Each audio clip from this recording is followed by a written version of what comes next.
Agora você ouve uma palavra de vida com o pastor Érico Rodolfo Bussinger.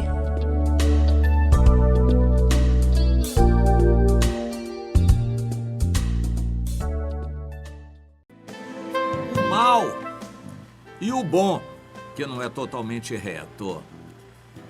A Bíblia tem uma boa parte da história dedicada à cobertura dos líderes. Vários livros na Bíblia chamados Samuel, Reis, Crônicas, e de certa forma continua em outros livros históricos também. Esses livros trazem para nós basicamente a história da vida daqueles que eram líderes, do que eles fizeram e nem tanto do que aconteceu com o país. Muito mais é focalizada a figura do líder. Para nós isso é fundamental. No mundo se diz o seguinte: olhem, aqui o importante é a democracia. As instituições estão acima de tudo. Nós passamos, as pessoas que ocupam cargo no governo, seja por eleição, seja por nomeação, designação, seja como for, as pessoas passam, as instituições permanecem. Quando a gente vai para a Bíblia, o foco da Bíblia sobre a igreja, sobre nós, é totalmente diferente. O importante sou eu, você, nós. O templo não, a organização não, a instituição não. Um dos grandes erros da história, mas seria inevitável, foi a institucionalização da religião com a guinada que deu o imperador Constantino. Não foi propriamente uma conversão, ele teve uma experiência, nós cremos que foi de Deus, ele mudou totalmente de atitude, passou a ser uma espécie de Bolsonaro, um governante a favor dos cristãos. Antes o governante perseguia os cristãos, o governo de César. Nero, por exemplo, foi terrível, mas não foi o único. O imperador perseguia os cristãos. Quando se viu ameaçado para obter o apoio dos cristãos, o Constantino bandeou para o lado dos cristãos. Mas ele mesmo, só ao final da vida, com a proximidade da morte, tomou a decisão de se batizar. Naquela época, o batismo era tido como a prova da conversão. Para nós hoje o batismo, baseados na Bíblia, é apenas simbólico. A conversão verdadeira é a que está lá dentro da pessoa. Mas o batismo caracterizava a conversão. E o imperador, então, no final da vida, pediu o batismo antes da sua morte. Mas durante todo o seu reinado, após aquele episódio, ele passou a ser um defensor dos cristãos, ao invés de um perseguidor. Tudo mudou. O cristianismo saiu das catacumbas, deixou de ser perseguido. Os grandes e nobres, querendo agradar ao imperador, começaram a se converter. Havia tanta falsidade que pessoas importantes convidavam todos, muitos, para a sua conversão. Eles convidavam as pessoas para assistir à sua conversão e queriam fazer daquilo um momento de festa, a sua conversão. Para a gente ter ideia de como o clima ficou artificial e deu no que está em nosso meio até hoje. A religião institucionalizada é a prostituta do Apocalipse, a meretriz. A religião, seja qual for, institucionalizada, porque o reino de Deus não está na igreja, na empresa religiosa, na instituição religiosa. O reino de Deus está dentro de nós. Então é bom a gente entender isto. O valor para Deus sou eu e você, a nossa vida. A igreja são pessoas e não a organização, muito menos o templo ou o patrimônio. Mas, infelizmente, É isso que eles estão disputando. O patrimônio, o cargo, o salário que o cargo traz na direção da denominação, estão buscando isto. Todos vão dar contas diante de Deus. A Bíblia é muito clara no caminho da salvação, mas nós precisamos estar alerta sobre isto. E vamos aprendendo. Deus focaliza a pessoa e não a religião, a doutrina, a organização, a instituição, livro de atas, registros, a formalidade, a organização da igreja. Isso não é importante em nada para Deus. O caminho excelente é o amor e a salvação está dentro de nós e não na igreja, não no crachá, na carteirinha de membro, está no nosso coração. O apóstolo Paulo diz: não precisamos de carta nem de documento exterior nenhum. A nossa vida é a carta aberta. Então, precisamos entender isso. O reino de Deus está dentro de nós. Por isso, Deus focaliza no Antigo Testamento os reis e não o reino. Interessante, a gente vai observar isso. Então, os reis estão mencionados ali com várias características, cada um diferente do outro, como exemplos para nós, pessoas físicas. Vamos entender. Embora os reis representassem o país, havia uma desafinação em certas fases da história. Por exemplo, um dos melhores reis foi o rei Josias, o último rei considerado bom, que se converteu totalmente ao Senhor de uma forma mais radical que todos os demais. No entanto, isso não mudou o desígnio de Deus com relação ao país. E o que Deus pensava do país está principalmente registrado no livro de Jeremias. Mas eu quero me reportar a uma fase um pouco anterior, em 2 Reis, no capítulo 15, quando reinou um rei chamado Amazias. Ele foi bom pela metade, terminou a vida vergonhosamente, porque ele foi bom e fiel e obediente enquanto lhe interessava. Quando ele teve paz e se tornou forte, ele se ensoberbeceu e praticamente se afastou do Senhor. Deus o castigou e ele morreu assassinado de uma forma vergonhosa. Mas teve a oportunidade de ter um filho que se assentasse no seu trono. Não foi praticamente mérito dele. Promessa de Deus de que sempre haveria uma lâmpada em Israel. Um filho descendente de Davi sempre estaria no trono. E esse filho foi o rei Azarias, também chamado de Uzias.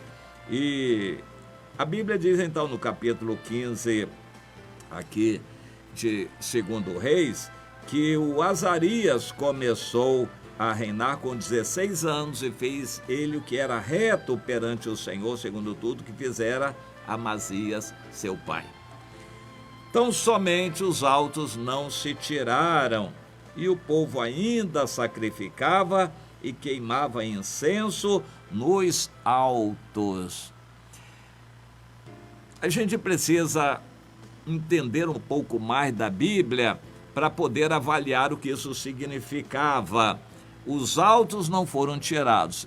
Os reis achavam que era algo insignificante, que não afetava o culto a Deus. O culto a Deus era celebrado no templo, mediante a obediência aos mandamentos, sacrifícios que eram oferecidos por obediência e as festas que eram celebradas. Tudo isso no templo.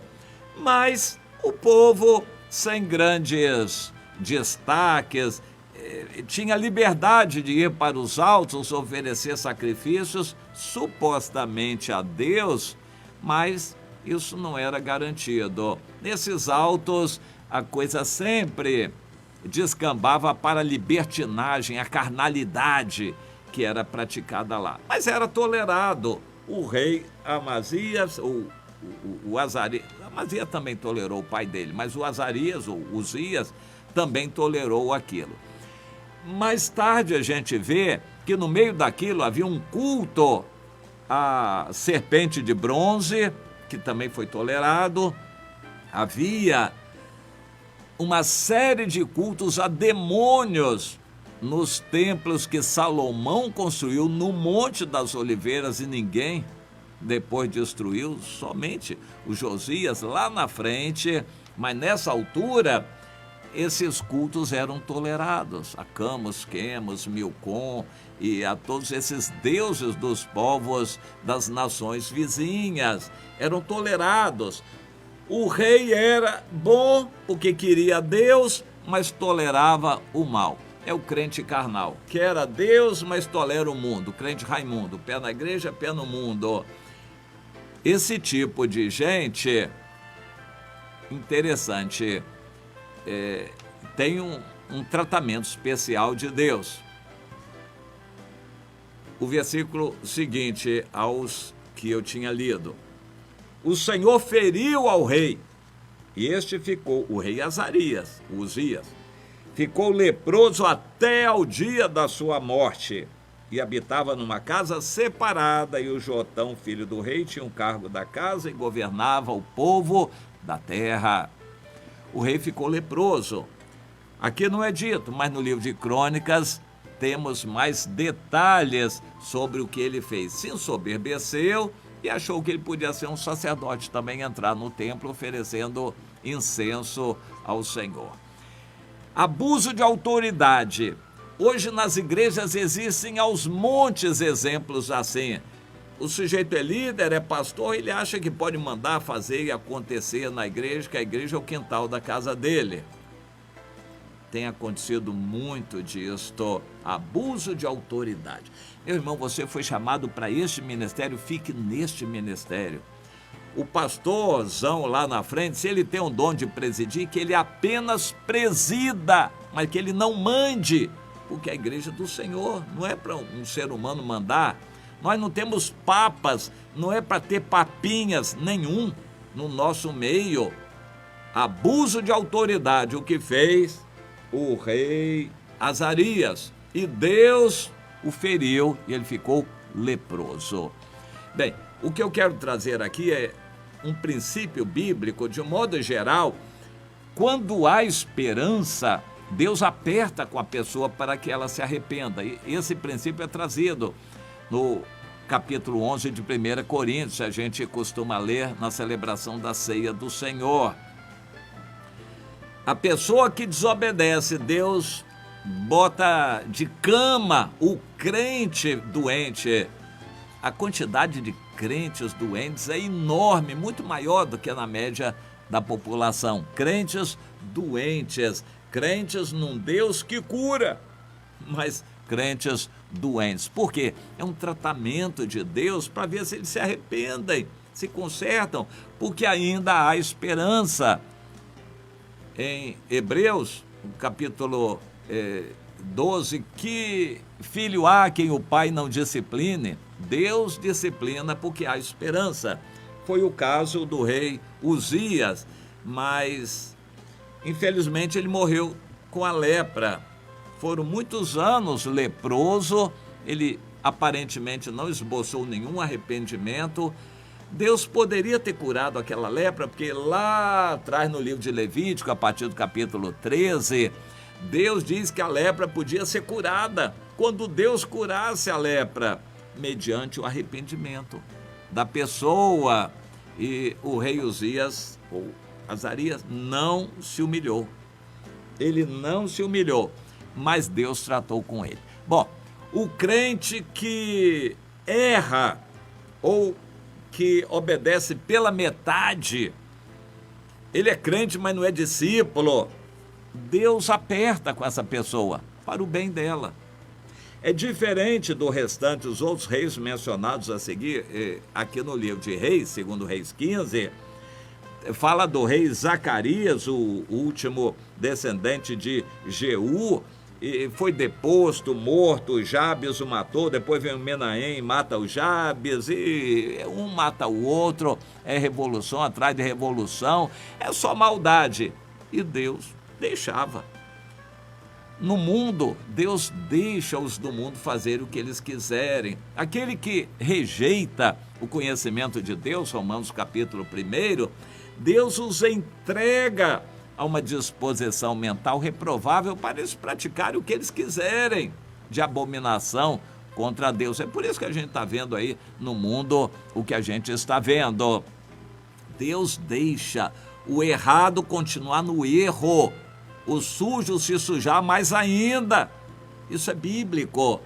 Mas aquele que diz que é de Deus e é pela metade, pode ter certeza, vai sofrer. A mão de Deus vai pesar, Deus vai fazer coisas acontecerem. Então, uma aplicação. Na sua família, tem alguém que está sofrendo muito? Você está passando por aperto do Senhor?